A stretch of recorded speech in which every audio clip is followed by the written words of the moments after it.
Assalamualaikum warahmatullahi wabarakatuh. Kami dari kelompok 7 dari kelas Tadris Biologi 5B yang beranggotakan yang pertama yaitu saya sendiri, Imna Firamadani Faza, NIM 12208193063. Selanjutnya yaitu Lailatul Rizka, NIM 12208193064. Selanjutnya yaitu ada Septiana Nurlaili, NIM 12208193071, dan yang terakhir ada Dia Inta Zulfiana, NIM 12208193122. Di sini kami akan menjelaskan materi tentang sistem reproduksi jantan dan betina. Baik, yang pertama saya akan menjelaskan mengenai primordial germ cell. Nah, salah satu peristiwa terpenting dalam penentuan jenis kelamin dalam penentuan sel germinal untuk menjalani gametogenesis yaitu dengan pembentukan gamet, yaitu sel sperma dan sel telur. Seperti dalam kasus punggungan genital, sel germinal primordial pada mamalia atau biasa disingkat dengan PGC adalah bipotensial yang dapat menjadi sel telur sperma. Nah, jika mereka berada di ovarium, mereka menjadi sel telur. Ketika mereka berada di testis, mereka akan menjadi sperma. Semua keputusan ini dikoordinasikan oleh faktor-faktor yang dihasilkan oleh gonad yang sedang berkembang. Meskipun mekanisme yang digunakan untuk menentukan sel germinal itu sangat bervariasi di seluruh kerajaan hewan, namun protein yang diekspresikan oleh gen sel germinal itu untuk menekan ekspresi gen sangat dipertahankan. Nah, proteinnya itu apa saja? Proteinnya itu meliputi protein dari keluarga Fasa, nanos, tudor, dan piwi. Nah, protein tersebut dapat dilihat pada sel germinal pada cnidaria, lalat, dan mamalia. Seperti pada gambar ini. Gambar ini merupakan gambar migrasi sel germinal primordial pada hewan tikus. Nah, di sini kan ada gambar A, B, dan C. Pada gambar A ini merupakan gambar hari ke-8 embrio, di mana PGC yang terbentuk di epiblast posterior bermigrasi ke endoderm definitif embrio. Nah, foto ini menunjukkan 4 PGC besar yang diwarnai dengan menggunakan alkalin fosfat yang bertempatan di usus belakang embrio tikus. Gambar B ini menunjukkan PGC yang bermigrasi melalui usus ke arah punggung dan ke dalam tonjolan genital. Sedangkan gambar C ini merupakan sel-sel pewarnaan alkalin fosfat terlihat memasuki daerah genital sekitar hari ke-11 embrio. Nah, PGC yang bermigrasi ke gonad itu tidak membuat keputusan secara sendiri untuk menjadi baik itu sel sperma atau sel telur. Namun, keputusan itu dibuat oleh gonad di mana mereka tinggal itu. Bentuk itu merupakan salah satu sinyal dari gonad yang menciptakan perbedaan besar antara spermatogenesis dan oogenesis. Saya akan jelaskan mengenai perbedaan besar antara spermatogenesis dan oogenesis. Gambar di samping ini merupakan gambar dari tahapan perkembangan spermatozoa dari sel germinal. Sel germinal primordial itu mengalami serangkaian pembelahan mitosis, di mana menghasilkan sel punca yang bersama dengan sel mesoderm, membentuk korda seminiferus di testis yang sedang berkembang. Nah, di lokasi ini mereka itu tetap diam sampai awal pubertas.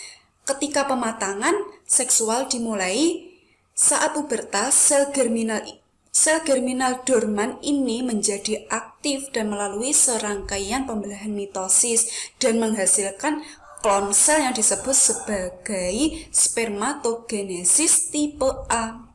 Ini spermatogenesis tipe A. Spermatogonia tipe A. Selanjutnya beberapa sel tipe A ini membelah. Yang tipe A ini membelah dan menghasilkan spermatogonia tipe B ini. Dari mana spermatosit primer muncul? Selanjutnya yaitu mengenai oogenesis. Gambar di samping ini merupakan oogenesis yang muncul pada kehidupan janin, di mana tidak selesai sampai hewan matang secara seksual.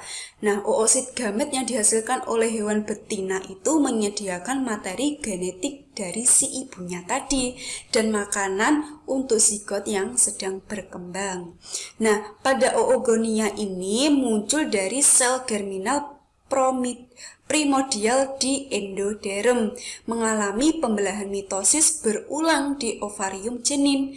Nah, durasi periode ini sangat bervariasi, tergantung dari spesiesnya masing-masing. Terlepas dari spesies, fase mitosis oogenesis berhenti pada mamalia segera setelah lahir. Ketika mereka telah menyelesaikan siklus mitosis, mereka oogonia memasuki profase pertama dari dua pembelahan meiosis dan menjadi oosit primer yang diploid. Nah, sel-sel diploid tersebut diberi dengan sebutan 2N untuk menunjukkan bahwa mereka itu mengandung kromosom yang lengkap. Semua oosit primer terbentuk sebelum pubertas. Nah, meskipun jenis kelamin embrio itu ditentukan secara kromosom pada saat pembuahan, tahap perkembangan yang tidak berdiferensiasi itu pada awalnya terjadi di mana primordia organ genital jantan dan betina itu ada, bergantung pada jenis kelamin individu yang ditentukan secara genetik.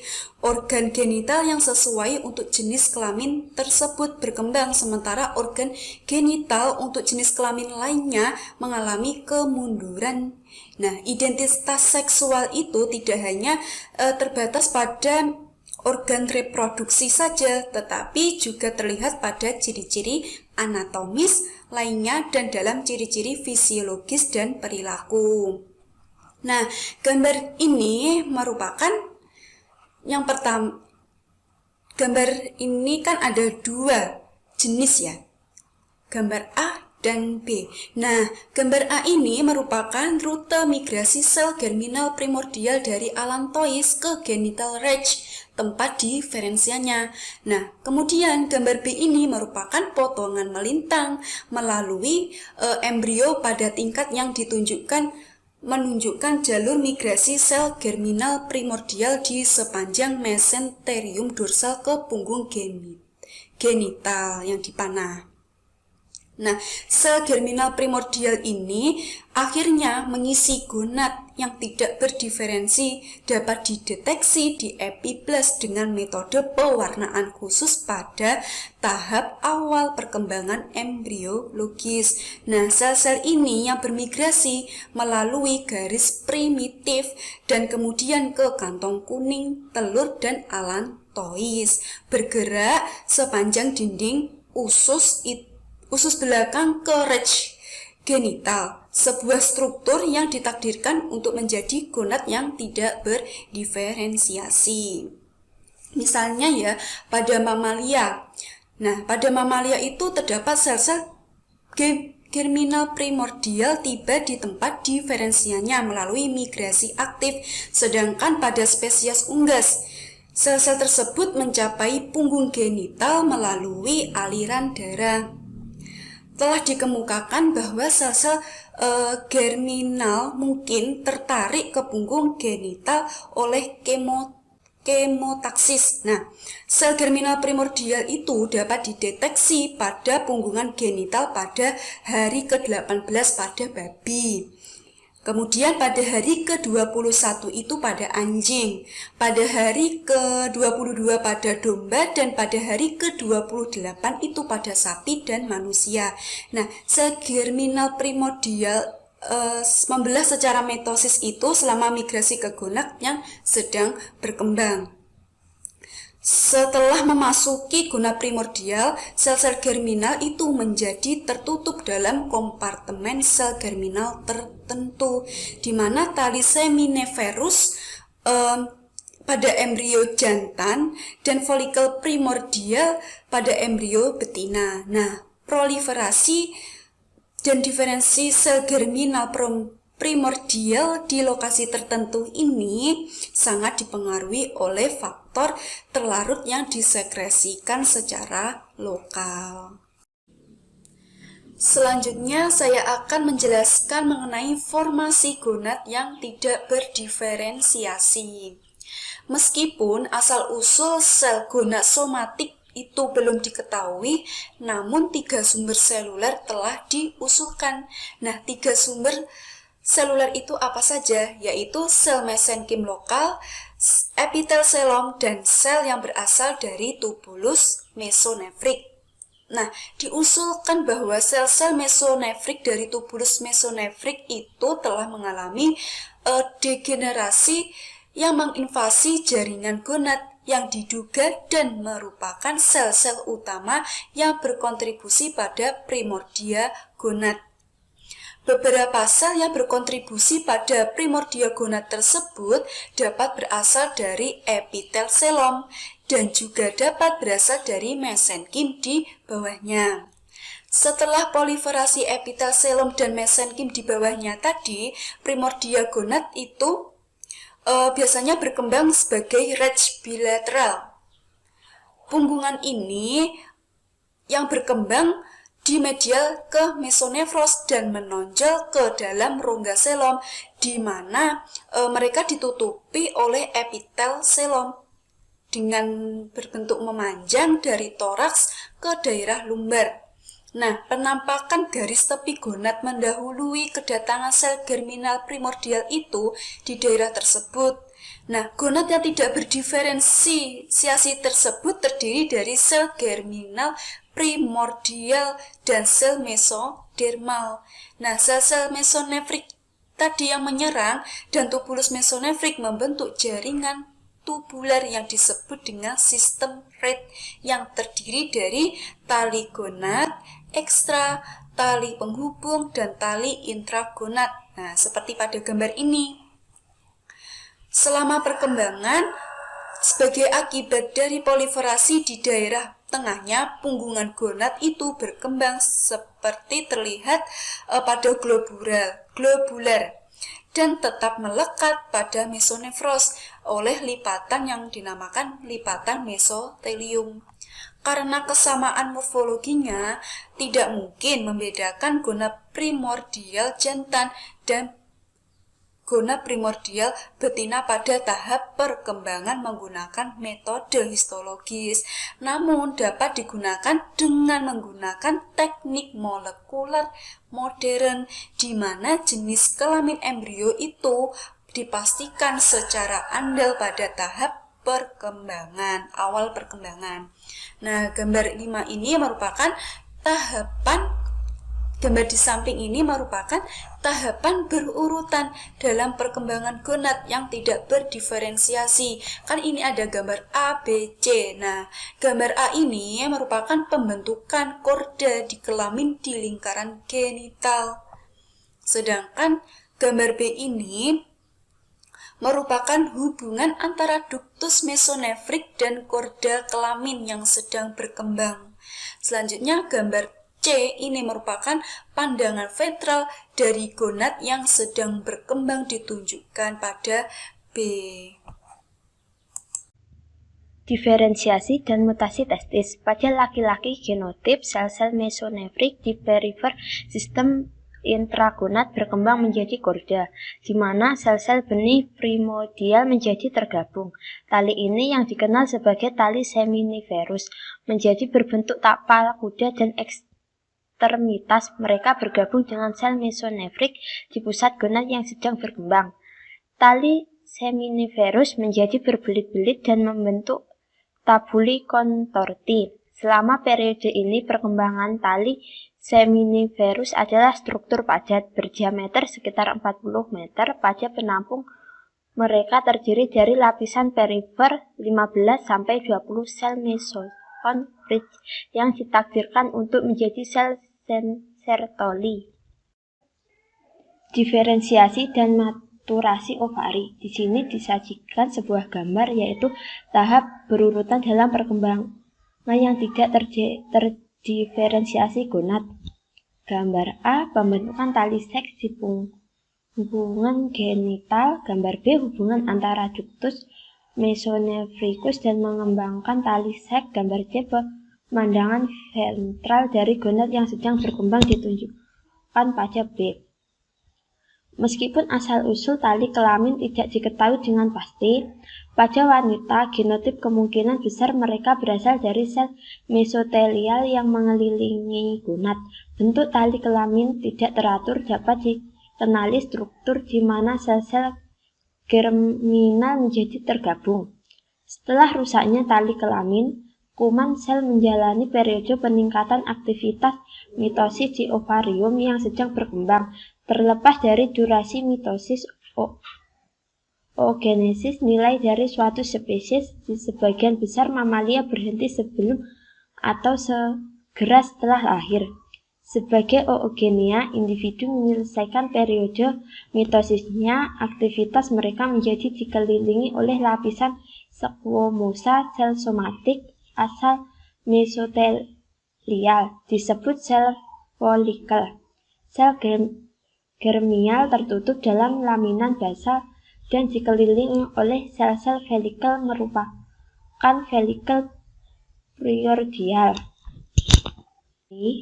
Terdapat penampangan melintang A dan tampilan vertikal B dari diferensiasi testis dari gonad yang tidak berdiferensiasi menunjukkan pembentukan tali seminiferus berbentuk tapak kuda. Penampakan melintang melalui tali seminiferus menunjukkan sel Sertoli, praspermatogenia, dan sel intersial.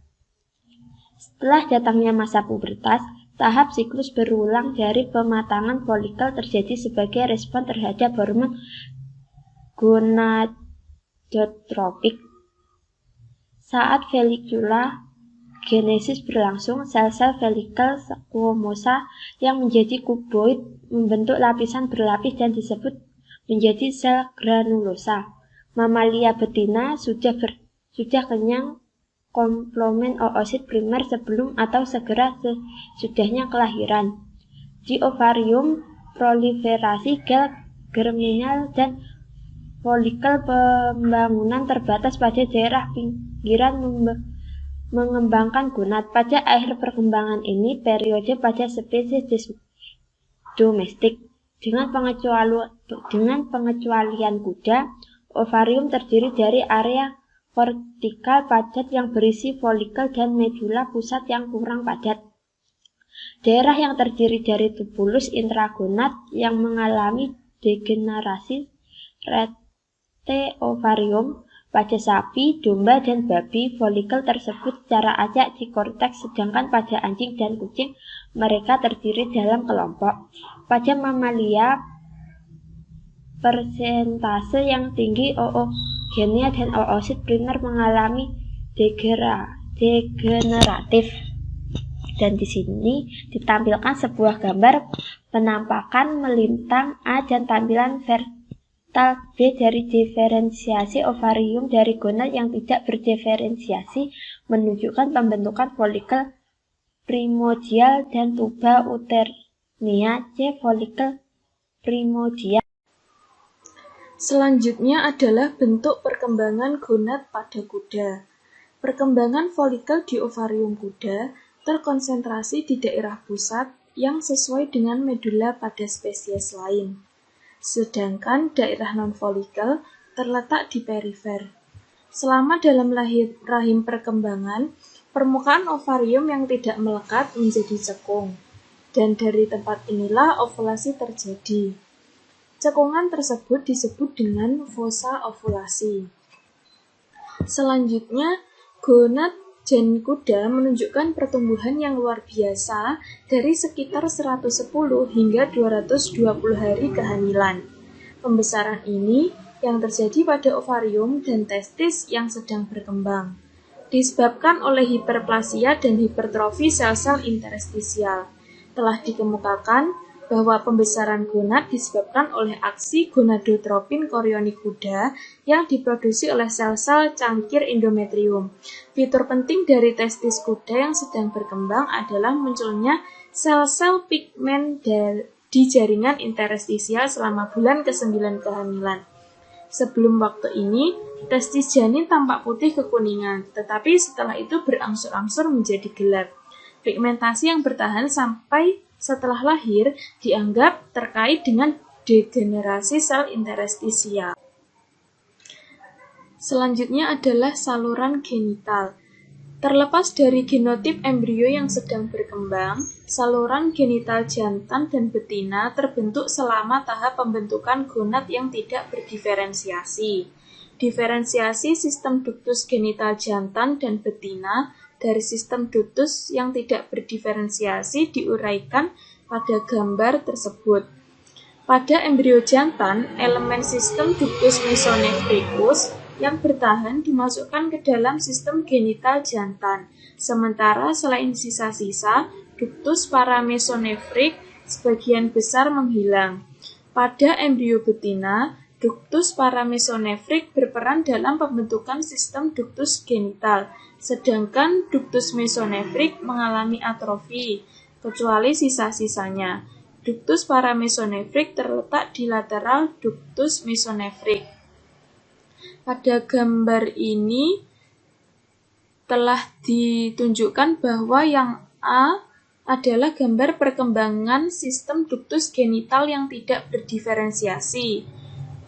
Untuk gambar B adalah menjadi sistem ductus jantan dan gambar C adalah sistem ductus betina. Formasi genital fold.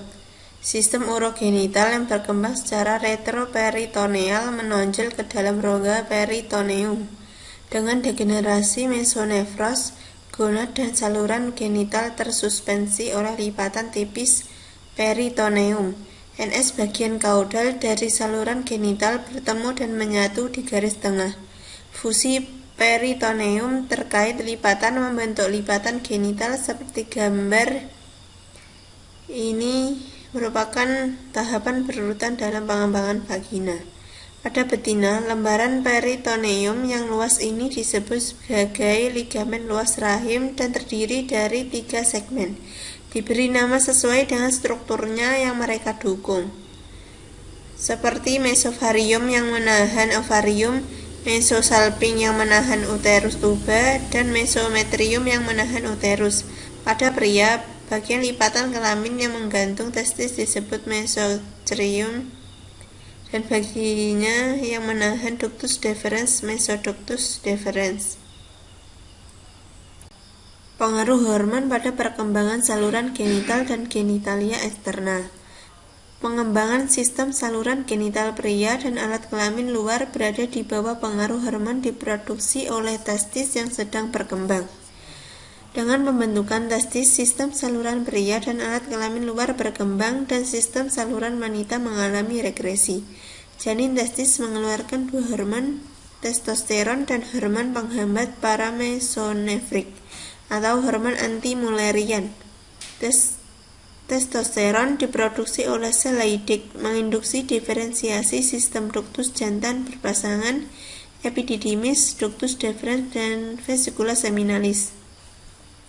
Kapan bertindak oleh 5-alfa reduktase, testosteron diubah menjadi dihidrotestosteron yang menginduksi diferensiasi genitalia eksterna pria.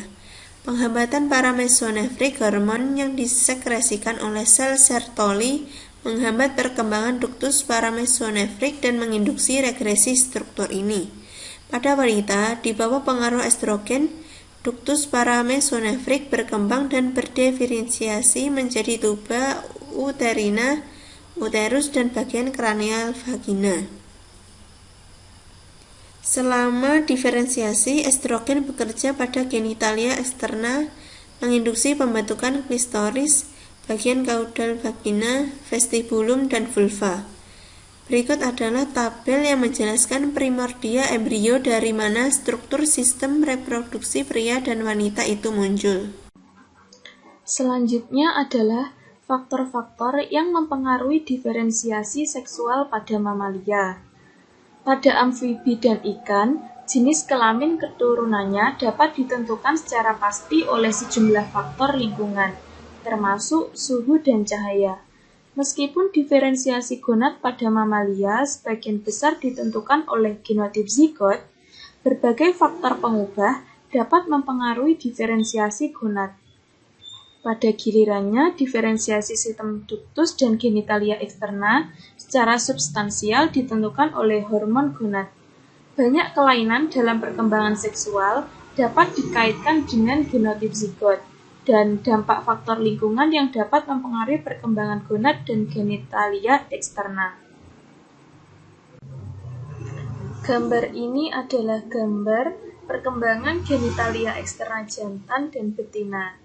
Pada gambar A yang ini adalah tahap tidak berdiferensiasi alat kelamin luar. Dan untuk gambar yang B dan C yang ini adalah tahap berurutan dalam perkembangan alat kelamin luar jantan. Sedangkan gambar yang D dan E adalah alat kelamin luar betina. Materi selanjutnya adalah sex determination. Pada mamalia, genotip zigot biasanya menentukan jalur perkembangan gonad yang tidak berdiferensiasi menuju testis atau ovarium. Kehadiran wilayah penentu jenis kelamin Y atau SRY gen pada lengan pendek kromosom Y memulai serangkaian peristiwa yang menyebabkan gonad yang tidak berdiferensiasi berkembang menjadi testis. Karena genotip mamalia betina tidak mengandung kromosom Y dan SRY gen, gonad yang tidak berdiferensiasi berkembang menjadi ovarium. Terdapat bukti bahwa sejumlah gen memainkan peran sentral dalam diferensiasi testis atau ovarium.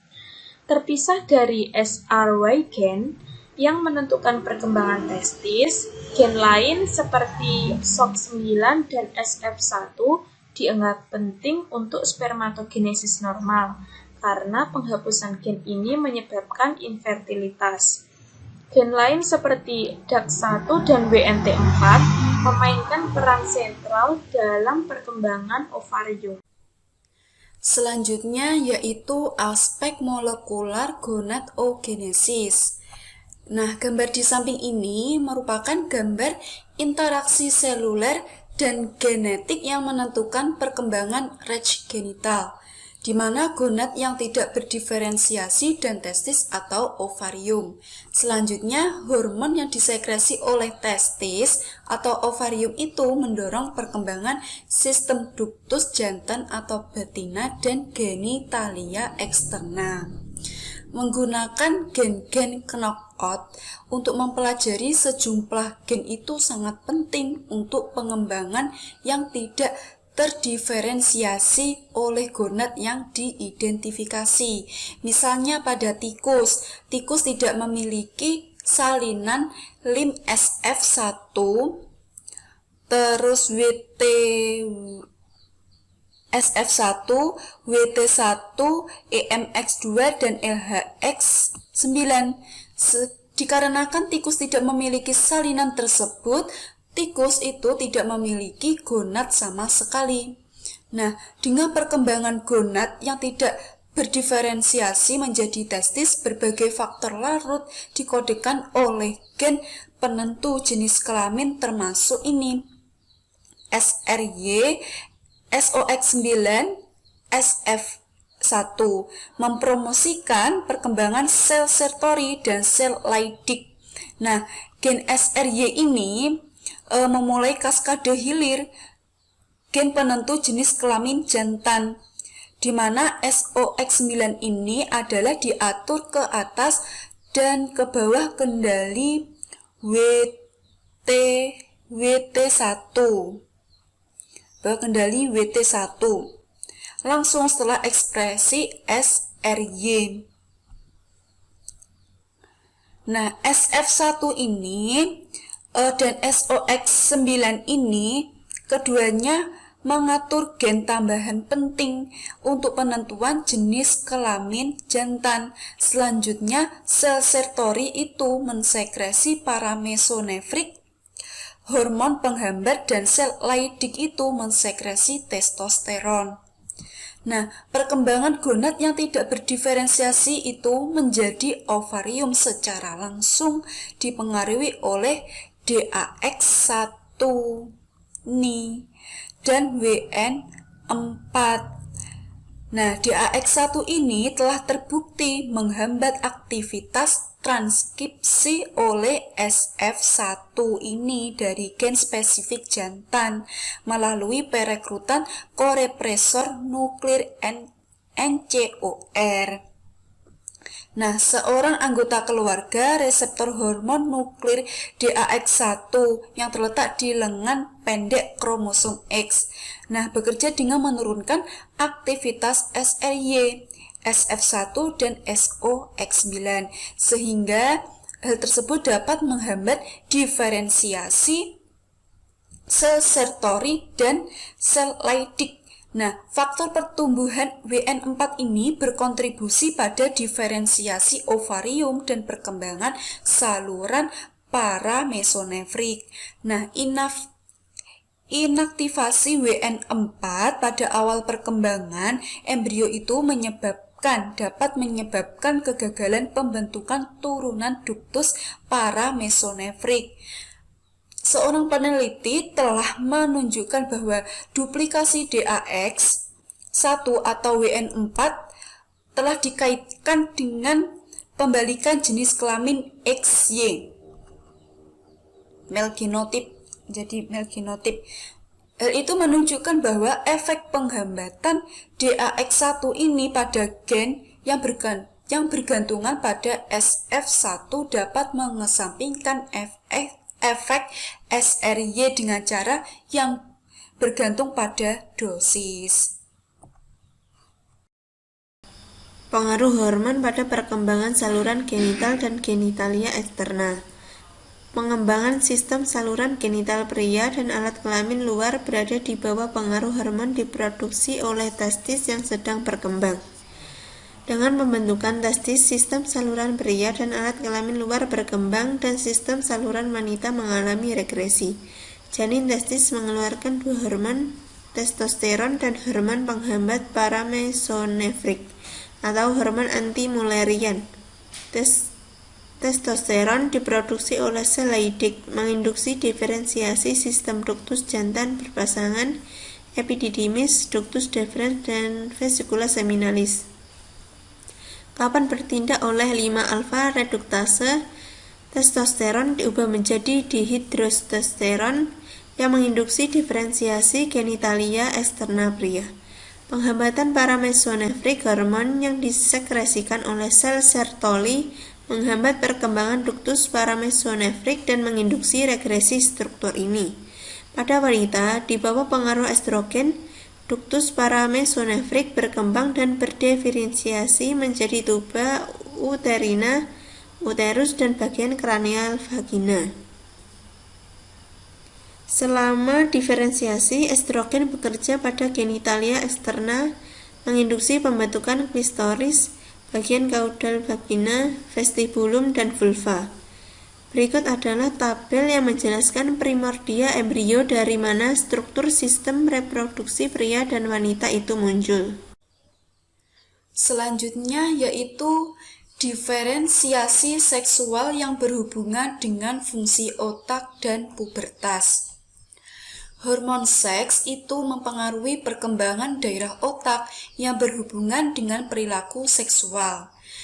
Misalnya pada mamalia betina, inti hipotalamusnya otak itu mengatur sekresi ritmis hormon gonadotropik pada masa pubertas yang pada akhirnya menghasilkan siklus estrus. Sedangkan pada mamalia jantan, testosteron yang diproduksi oleh testis janin itu memodifikasi fungsi hipotalamus yang selanjutnya menghambat pola siklus sekresi hormon luteinisasi saat pubertas, yang merupakan suatu ciri fisiologi reproduksi betina. Nah, agar testosteron itu bekerja pada hipotalamus, testosteron tersebut terlebih dahulu harus melintasi darah otak penghalang. Nah, di otak itu akan diubah oleh aromatase menjadi estradiol yang menghapus pola siklus pasca pubertas pelepasan hormon luteinising. Sebaliknya, meskipun estradiol diproduksi oleh ovarium, janin estradiol tidak melewati darah otak karena terikat oleh alfa-fotoprotein. Dengan demikian, estradiol yang diproduksi oleh janin betina tersebut tidak menghambat sekresi hormon gonadotropik siklis pasca pubertas. Anomali perkembangan seksual. Anomali ini dapat terjadi pada kromosom tingkat selama diferensiasi gonad atau pada tahap diferensiasi sistem ductus atau genitalia eksternal. Manifestasi seksualitas dapat dievaluasi pada jumlah tingkatan genotipik, gonad, fenotipik, dan perilaku. Berdasarkan kesesuaian kolektif untuk ini kriteria hewan dianggap jantan atau betina. Hewan yang tidak memenuhi kriteria ini dan yang menunjukkan beberapa karakteristik dari kedua kelamin adalah digambarkan sebagai hewan interseks. Interseksualitas di dalam rumah tangga mamalia terutama berkaitan dengan kelamin dalam karakteristik genotip, gonad, atau fenotipik. Hewan interseks memiliki beberapa ciri masing-masing seks termasuk atribut fisik dan jaringan reproduksi yang dapat berkontribusi pada perilaku seksual atipikal. Materi selanjutnya adalah peristiwa turunnya testis, migrasi ovarium, dan kriptorchidisme. Yang pertama adalah peristiwa turunnya testis. Migrasi gonad jantan dari lokasi perkembangan intraabdominal ke lokasi subkutan ekstraabdominal, biasanya di daerah inguinal, disebut sebagai penurunan testis. Dengan pengecualian mamalia, testis hewan vertebrata tetap berada di dalam rongga perut. Bahkan di antara mamalia, proses penurunan testis bergantung pada variasi spesies. Misalnya pada monotremata seperti platypus berparuh bebek dan terenggiling berduri, dan pada beberapa mamalia tingkat tinggi seperti armadillo, gajah, dan mamalia air, penurunan testis tidak terjadi dan testis tetap berada di dalam rongga perut.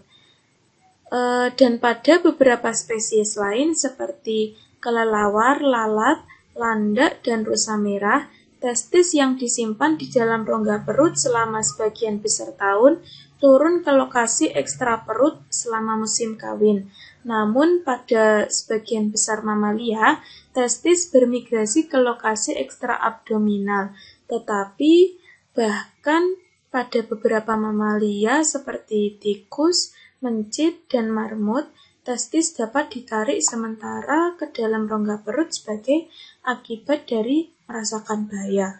Pada hewan-hewan di mana testis turun ke lokasi ekstra abdomen, suhunya adalah 2-4 derajat Celcius di bawah suhu inti tubuh, diperlukan untuk spermatogenesis normal. Dan gambar ini adalah gambar A adalah gambar tahapan penurunan testis sapi dari posisi dorsal di rongga peritoneum dan gambar B adalah ke posisi ventral, dan C adalah pada posisi terakhir di skrotum. Ini adalah gambar posisi testis dalam skrotum dan perlekatan ketiga ligamen yang terbentuk dari gubernaculum. Tunica vaginalis telah tercermin. Invaginasi bulan sabit dari peritoneum disebut sebagai proses vaginalis yang tumbuh menjadi gubernaculum pada anjing 36 hari, pada kuda dan sapi adalah 48 hari.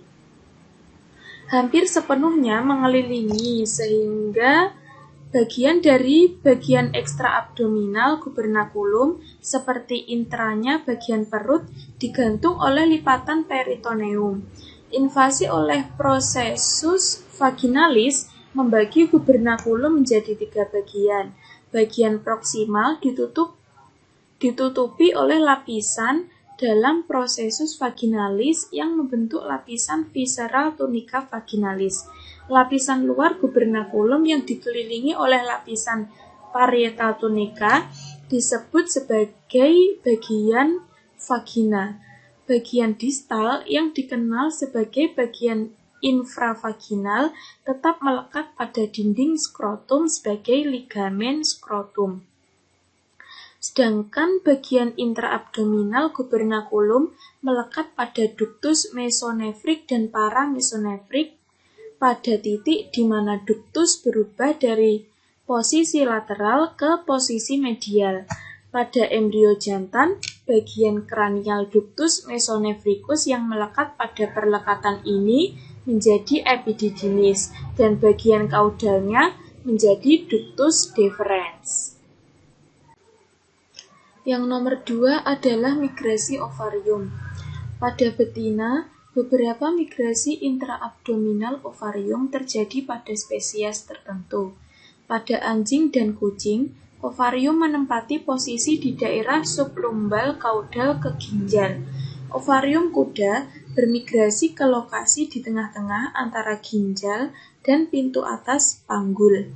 Pada sapi dan babi, migrasi lebih jelas dan ovarium menempati posisi di pintu atas panggul. Bagian gubernaculum antara ovarium dan ductus paramesonefrik membentuk ligamen ovarium yang tepat. Sisa gubernaculum membentuk ligamentum rotundum uterus yang menempati posisi di mesometrium. Pada anjing betina, ligamen bundar yang merupakan struktur yang menonjol memasuki pembukaan internal kanalis inguinalis dan dapat menjadi predisposisi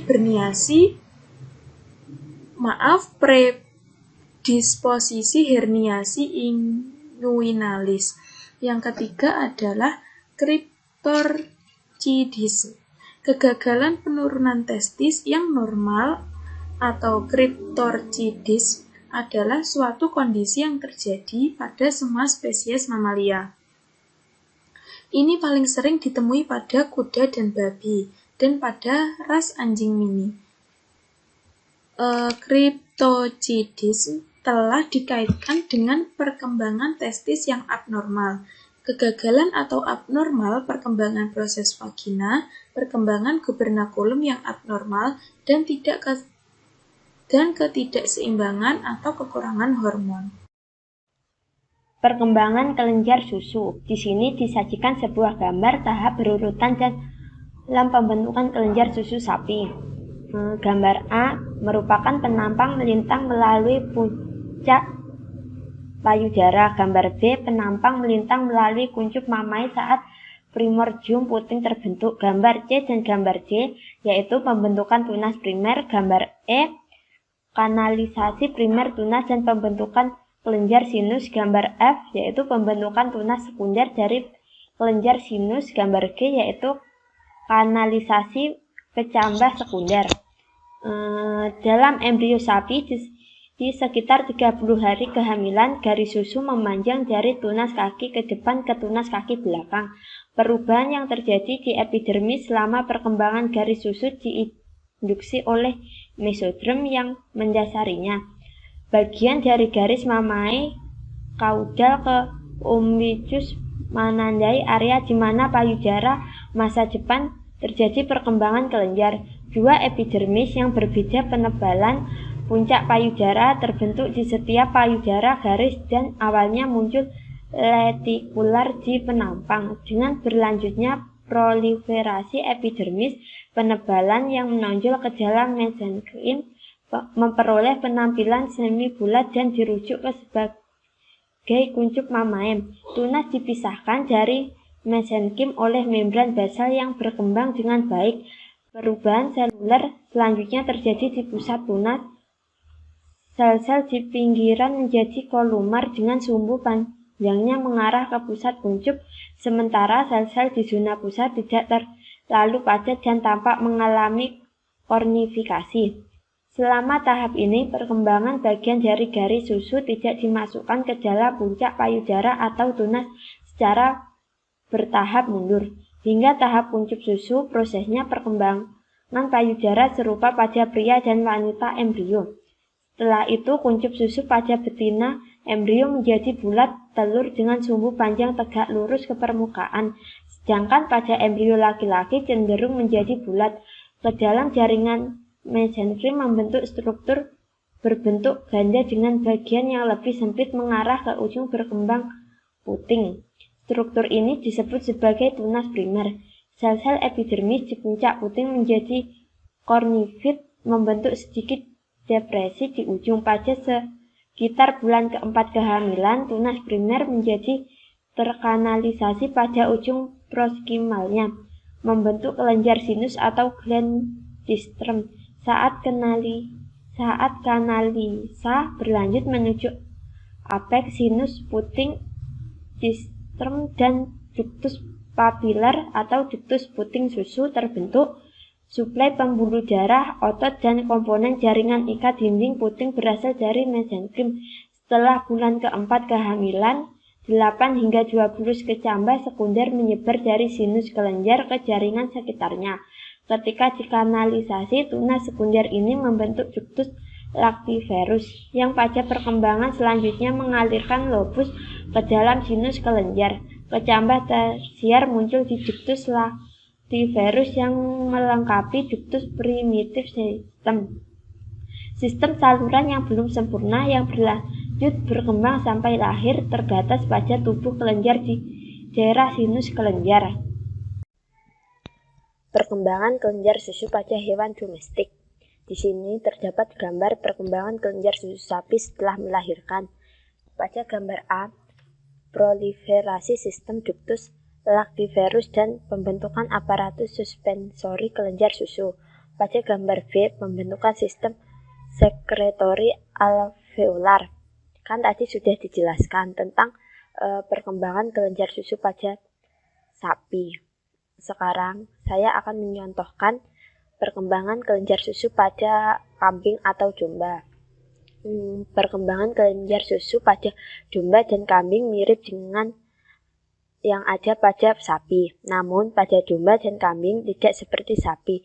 Hanya satu kelenjar yang berkembang di setiap garis susu, dan dengan demikian kambing terdiri dari 2 kelenjar susu, masing-masing dengan satu saluran papilar. Sekian presentasi dari kelompok kami. Bila ada salah kata, mohon maaf. Wassalamualaikum warahmatullahi wabarakatuh.